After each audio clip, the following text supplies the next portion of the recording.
이스라엘 역사상 가장 위대한 왕을 다윗 왕이라고 합니다.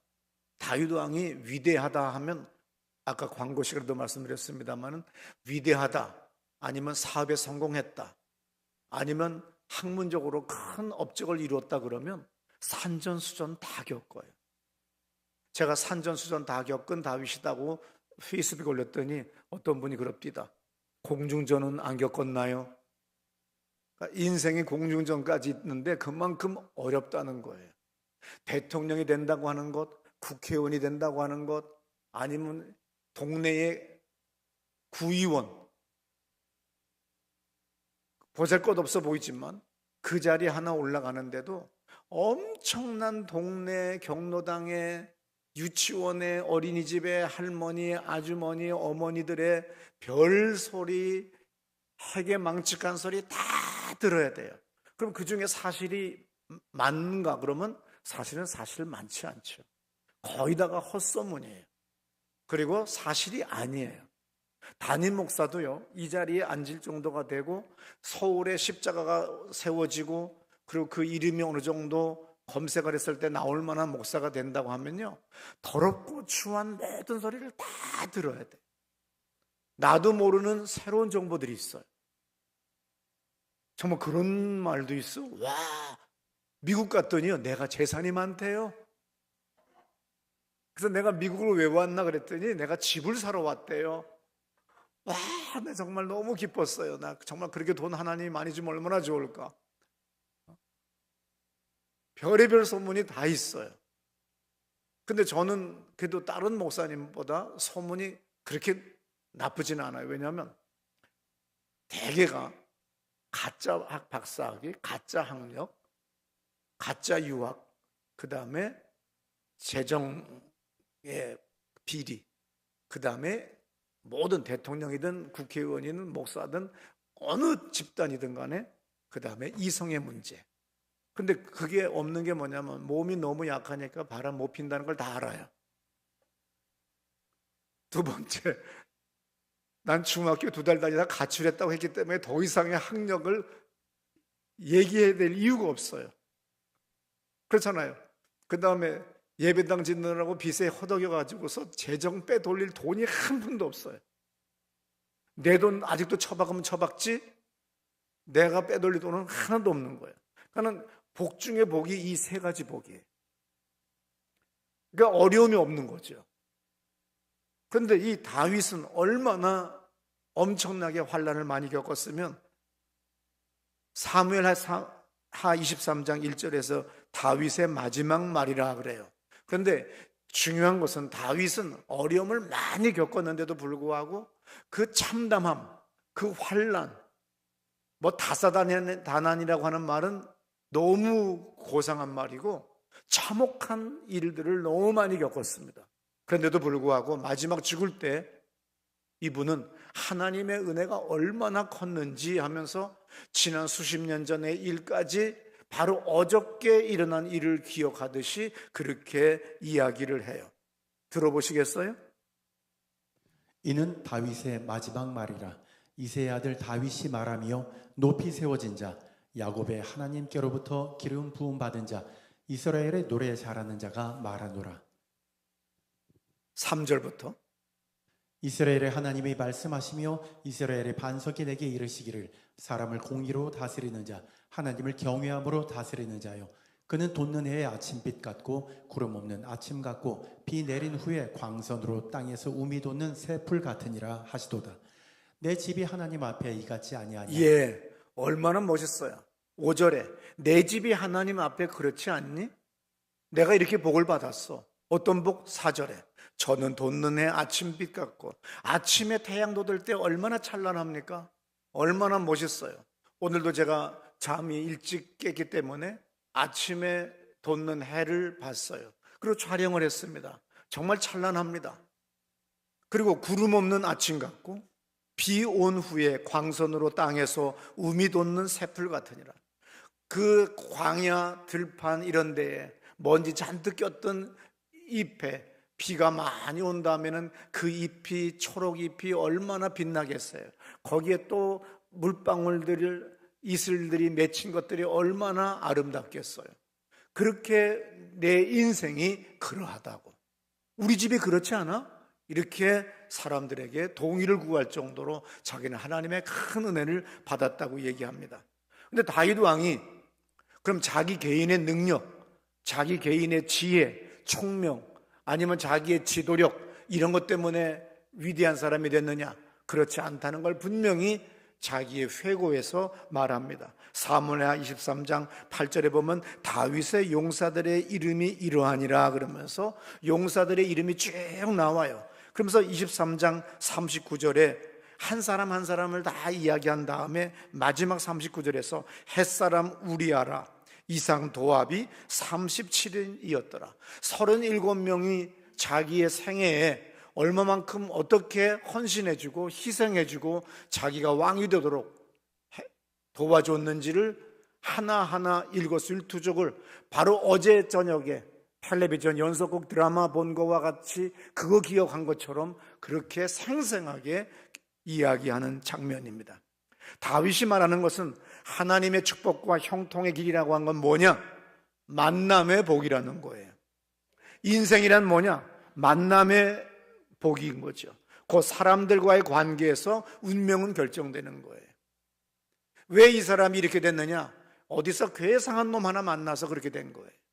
내 인생이 성공했다, 아니면 실패했다, 내가 부도가 났다, 어떤 직원이 횡령해서 도망갔다, 그래서 내가 망했다, 누가 나를 고자질해서 내가 억울한데 내가 재판을 받게 됐다, 뭐 하나하나 다 얘기하지만 그게 다 뭐예요? 승진했다, 잘렸다, 불행했다, 행복했다, 기뻤다, 슬펐다, 다 사람과의 관계의 결과예요. 그러므로 사람을 잘 만나야 됩니다. 사람을 잘 만나지 못하면 모든 것이 다 소용없어요. 아무리 학력이 뛰어나고 내가 총명하고 유학을 갔다 와도 내가 5개 국어를 하고 뭐 7개 국어를 한다고 해도 보잘것없다고 하는 겁니다. 그래서 이런 글이 있어요. 우리는 만나기 위해 태어났다. 우리는 계속 하나님이 영원 전부터 예비한 사람들을 하나하나 만난 것. 그래서 그 완벽한 그 하나님의 시간에, 하나님의 장소에 바로 하나님이 예비한 그 사람을 만난 게 성공이에요. 딴 게 성공 아닙니다. 내가 아무리 똑똑해도, 내가 아무리 공부를 잘하고 인류대학을 졸업했을지라도 그 이상한 사람 하나 만나면 끝장나는 겁니다. 하나님은 하나님의 섭리를 이루기 위해서 역사를 주관하시는데 그 역사는 천사들에게 맡긴 것이 아니라 사람들에게 맡기셨어요. 역사를 이끌어가고 만들기 위해서는 사람들을 잘 만나야 됩니다. 다윗이 왕이 되기 전에는 사울 왕에게 핍박을 받아서 도망을 다닐 때의 일이 있었는데 역대상 12장 1절에 그 말이 써 있어요. 다윗이 기스의 아들 사울로 말미암아 시글락에 숨어 있을 때에 그에게 와서 싸움을 도운 용사 중에 든 자가 있었으니 시글락에 숨어 있을 때 왕이 고대 사회에서 왕이 죽여버리겠다고 잡아버리겠다고 하면 인생은 끝난 겁니다.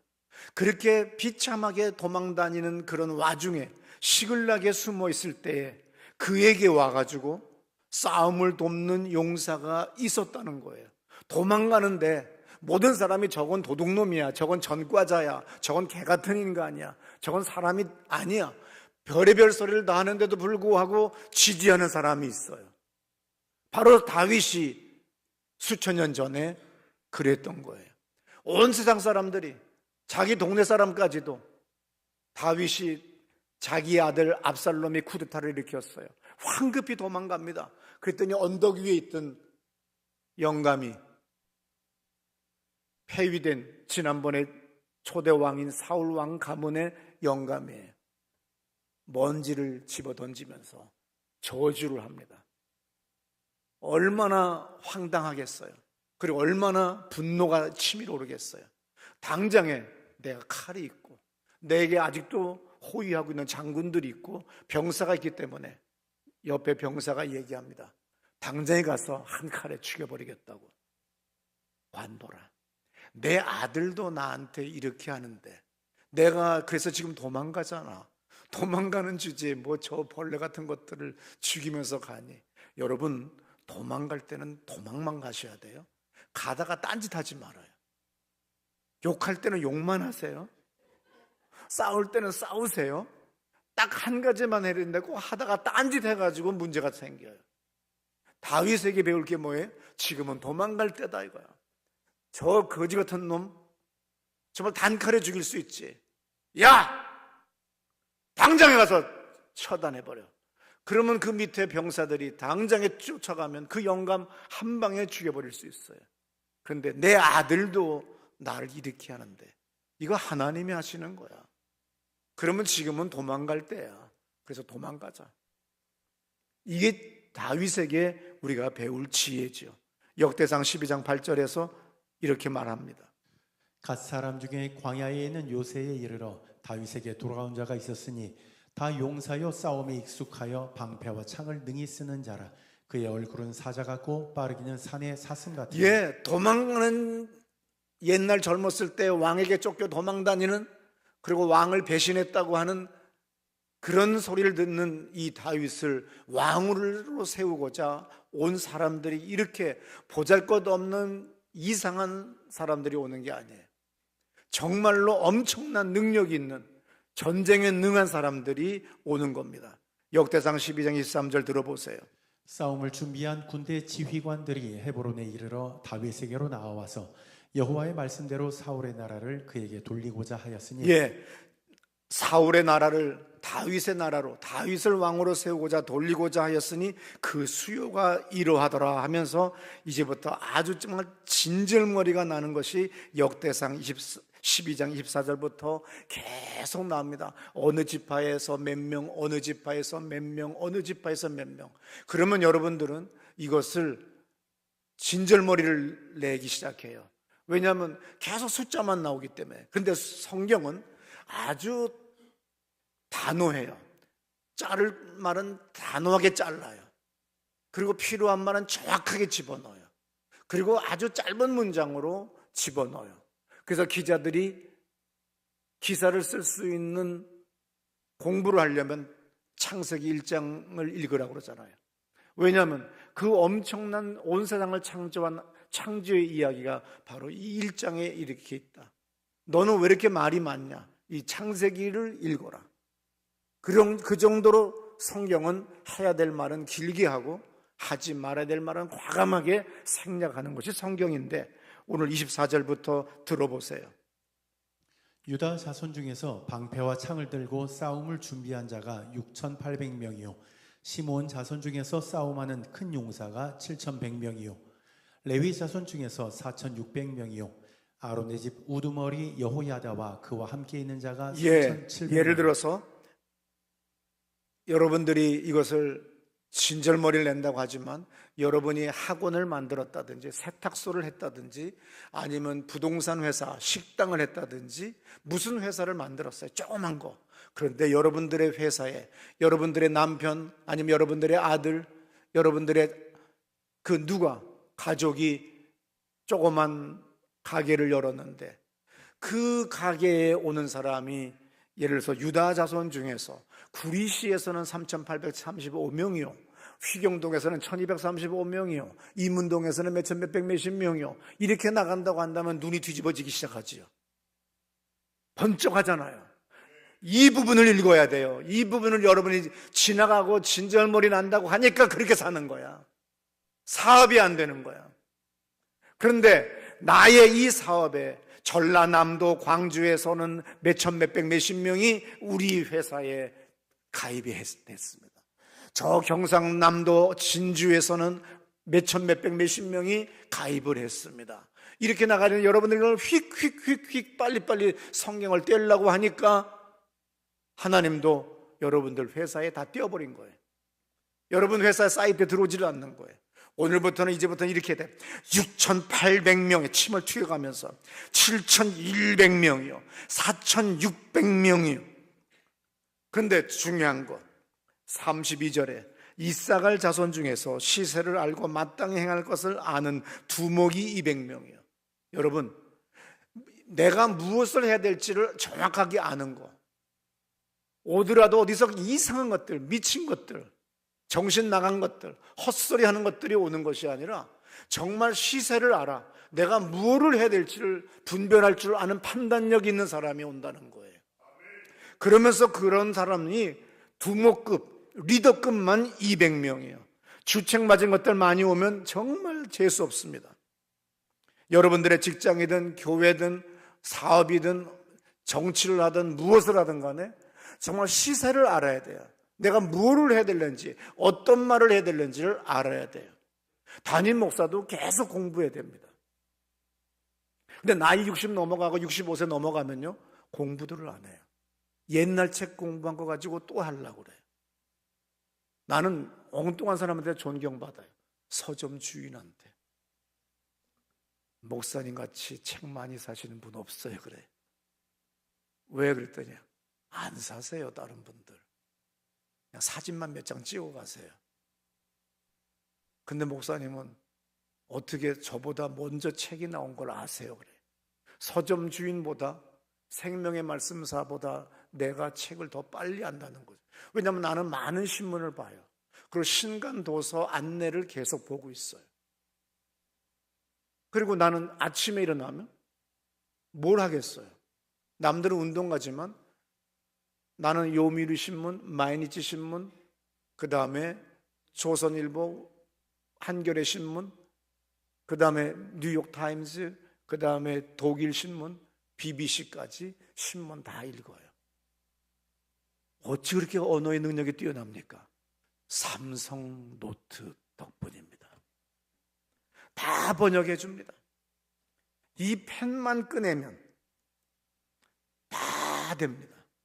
전 세계 언어를 다 읽어줍니다. 그리고 나머지 모르는 것만 내가 그 번역이 덜 된 것만 하면 돼요.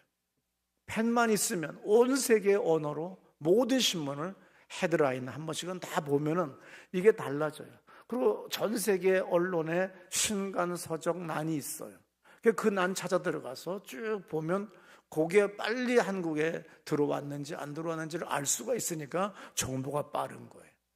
자기 하고 있는 그 업종에서 발전을 위하여 책을 읽지 않거나 계속해서 직무 연수나 공부를 하지 않는다고 한다면 은퇴하세요. 아니면 죽을 때가 다 되신 거니까. 계속 사람은 꾸준히 공부를 해야 되는 겁니다.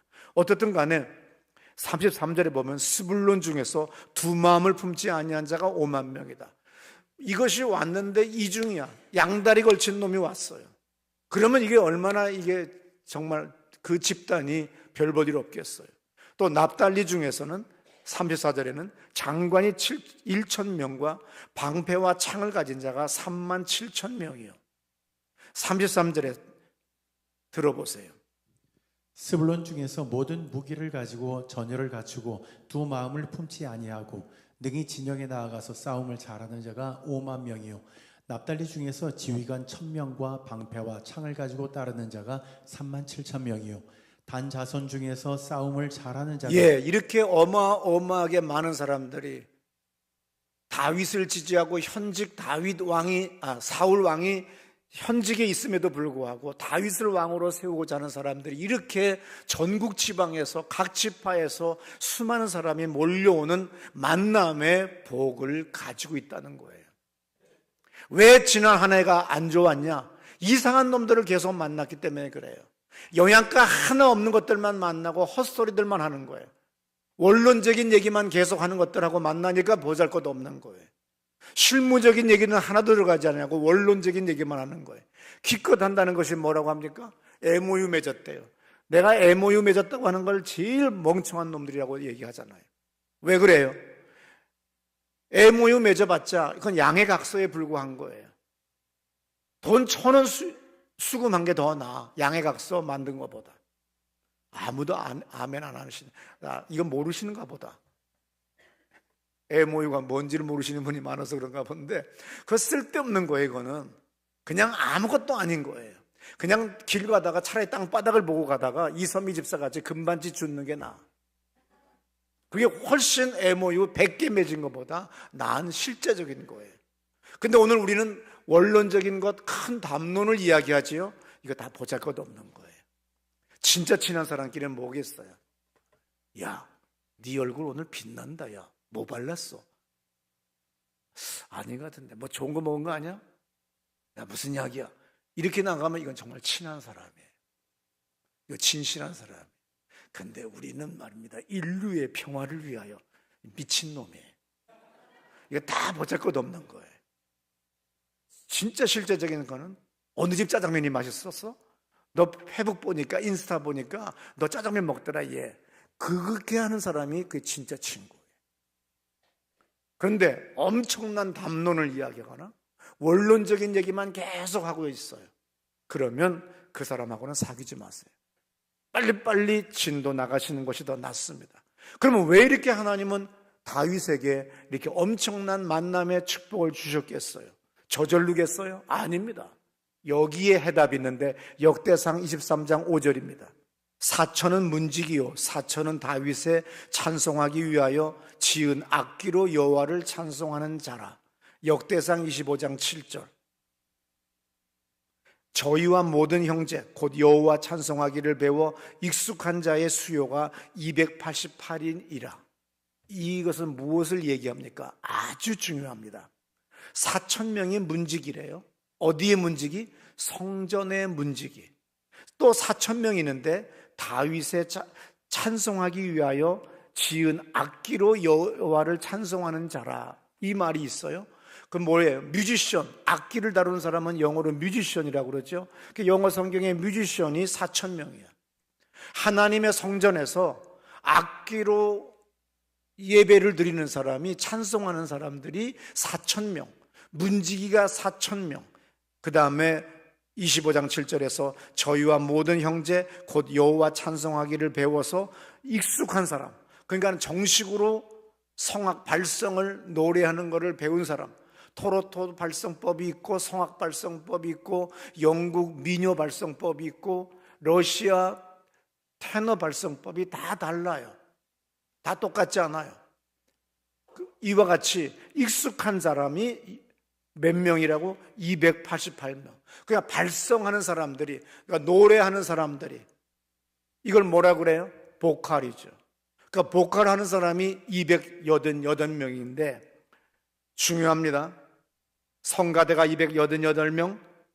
그러면 총 음악하는 사람이 몇 명이죠? 전임 사역자가 4,288명이에요. 문지기 4,000명 빼고. 이 사람들이 전임 사역자니까 월급 줘야 되잖아요. 먹고 살아야 됩니다. 왕이라고 돈 많은 거 아니에요. 우리나라도 국가 부채가 1,000조가 넘었어요. 이것이 50%가 넘어가게 되면 국가가, 경제가 어려워지기 시작하는 거죠. 전 세계가 신용평가를 낮게 쳐주기 시작하는 거예요. 그런데 어떻든 간에 오늘 현대사회도 국가가, 돈이, 한국이 세계적인 국가라고 하더라도 빚이 1,000조가 넘어요. 그러면 옛날 다윗이 지금 즉위한 지 몇 년 됐겠어요?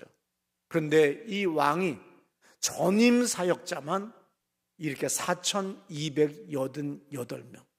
오직 하루 종일 24시간 하나님께 계속 영광 돌리고 찬양하는 예배 드리는 사람만, 전임 사역자만 4,288명이라는 거죠.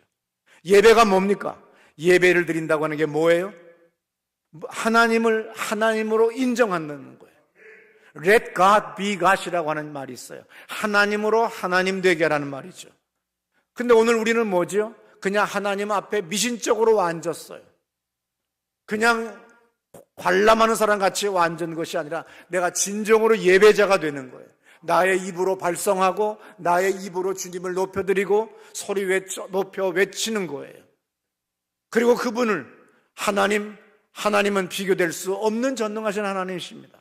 하나님만이 창조주십니다. 하나님만이 전능하신 분이십니다. 역사의 주관자십니다. 우리의 인생의 주관자십니다. 그러므로 하나님, 오늘 내가 일주일에 하루를 주님께 안식일로 내가 구별하여 주님께 예배 드리러 왔습니다. 나는 예배 드리러 왔습니다. 이렇게 외치는 사람들이 하루 종일 1년 360일 하는 사람이 4,288 288명이라는 거죠. 예배는 그 어느 것과 타협하지 않는 거예요. 우리 교회가 당연히 어렵지요. 팬데믹 때 어려웠어요. 그러나 교회 문을 닫는다는 것은 나의 신앙관에서는 그는 용납 못해요. 온 세상이 다 강제적으로, 법적으로, 그리고 정치인들이 떠들어 붙여요. 당연히 교회의 구상권을 청구하겠다. 그리고 교회에 행정조치 취하겠다. 그러면 내가 빠져나갈 유일한 길은 그러면 내가 주차장에서 예배드리지. 사회적 소셜 디스턴스가 2m야? 좋아. 그러면 내가 2m 떨어져서 예배드리지.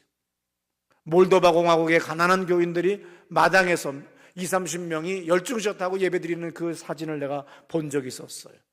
2m 떨어지면 된다는 것이 전 세계에 똑같은 방침이에요. 그렇다고 한다면 자동차에 타면 되겠구나. 그랬더니 어떤 일이 벌어져요? 한 번도 우리 교회는 예배가 쉰 적이 없어요. 그랬더니 이 예배를 통하여 이 교회의 가장 중요한 문제들을 하나하나 다 해결해 주셨어요. 복을 주셨어요. 그리고 교인들이 저를 놀려요. 20년 전 사진을 보니까 지금도 더 노인 같대. 지금이 더 젊어 보인대. 그건 뭐예요? 좋은 교인들을 만나게 해주셨어요. 그래서 제가 행복한 거예요. 여러분들이 이상한 것들이라고 한다면 내가 우거지 쓰고 나왔겠죠. 근데 나는 행복해요.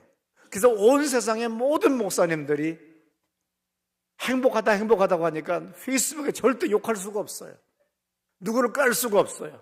부정적인 얘기도 할 수 없어요. 그래서 계속 좋은 얘기만 계속 내니까 날마다 좋은 일이 생기는 거예요. 믿으시기 바랍니다.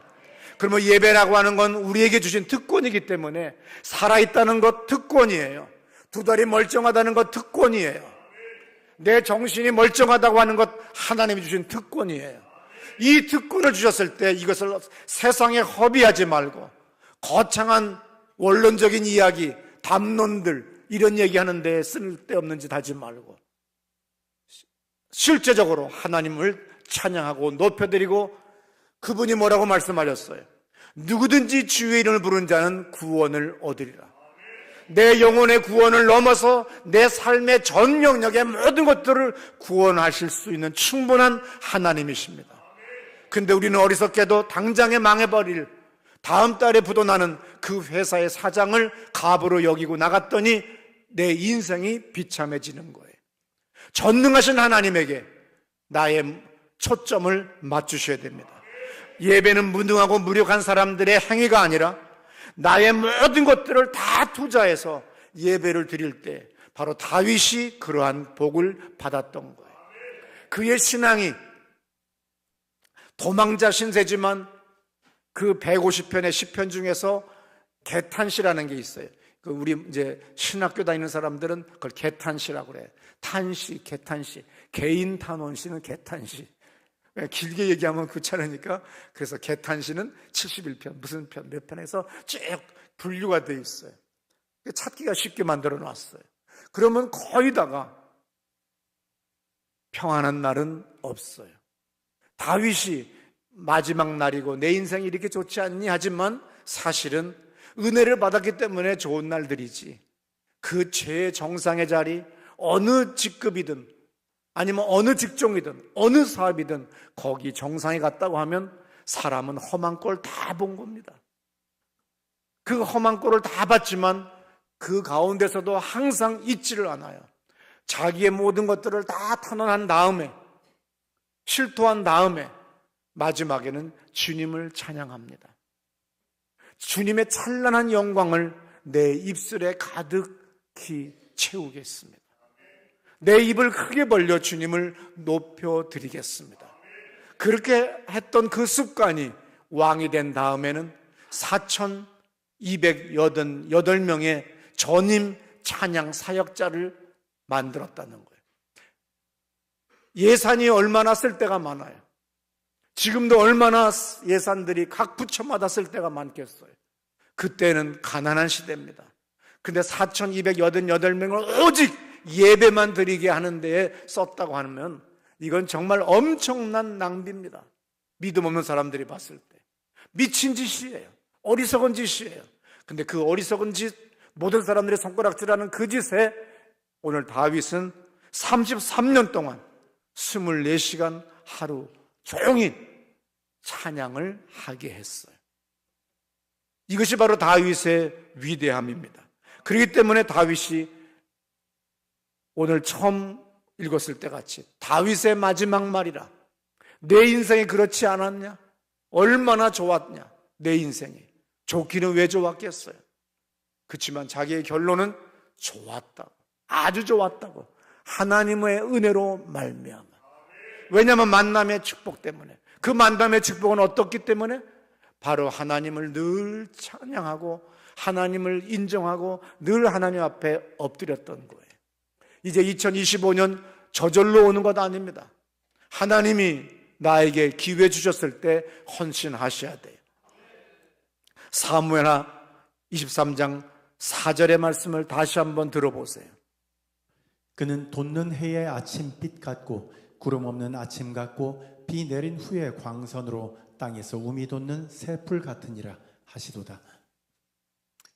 내 집이 하나님 앞에 이같이 아니하냐? 하나님이 나와 더불어 영원한 언약을 세우사 만사에 구비하고 견고하게 하셨으니 나의 모든 구원과 나의 모든 소원을 어찌 이루지 아니하시랴. 네, 요한복음 4장 23절부터 24절에 보면 하나님은 영이시니 예배하는 자가 신령과 진정으로 예배할지니라고 하는 말씀이 있어요. 신령과 진정이 뭐예요?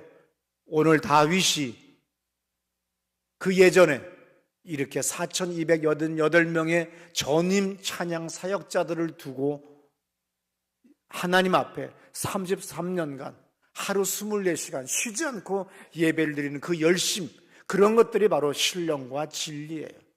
거창하게 말씀을 쪼갠다고 하는 미명하에 이상한 그야말로 사변적인으로 나가는 것이 아니라 나의 삶, 내가 호흡, 내가 주님 앞에 예배 드릴 때마다 주님의 임재를 경험하는 여러분 되시기를 축원합니다.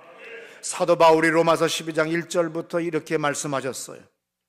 그러므로 형제들아, 내가 하나님의 모든 자비하심으로 너희를 권하노니 너희 몸을 하나님이 기뻐하시는 거룩한 산 제물로 드리라. 이는 너희가 드릴 영적 예배니라.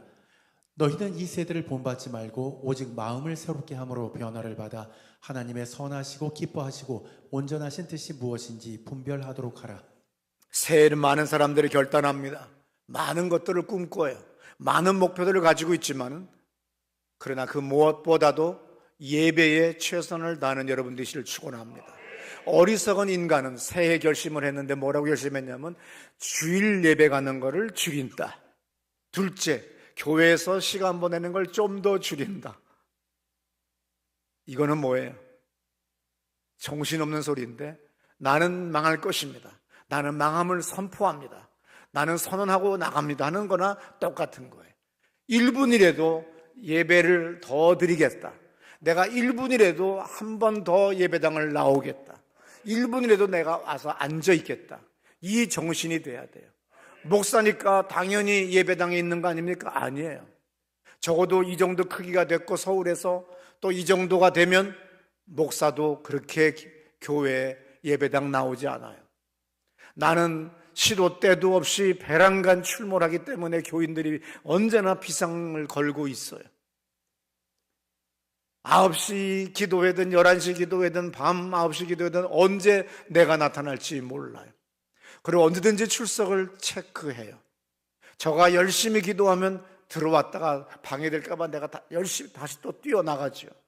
그러면서 나는 늘 주님의 곁에, 그리고 남들이 볼 때는 참으로 보잘것없지만 이 커튼이 쳐들려 있을 때 그 햇빛이 깊이 들어오면 그 자체가 은혜예요. 저 빛의 가치가 얼마나 되겠어요? 내 가진 빛의 문제가 더 클 것이고 내가 가진 세상의 문제가 더 커 보이겠지만, 그러나 그 예배당 안에 들어온 햇빛 하나까지도 소중하고 귀한 거예요. 교인 하나하나 모든 것들이 다 귀하게 여겨지는 거예요. 그랬을 때 그 영혼이 사는 거고, 그런 예배가 신령과 진리로 예배 드리는 겁니다. 새해에는 결단하셔서 예배에 최선을 다하는 여러분 되시기를 축원합니다.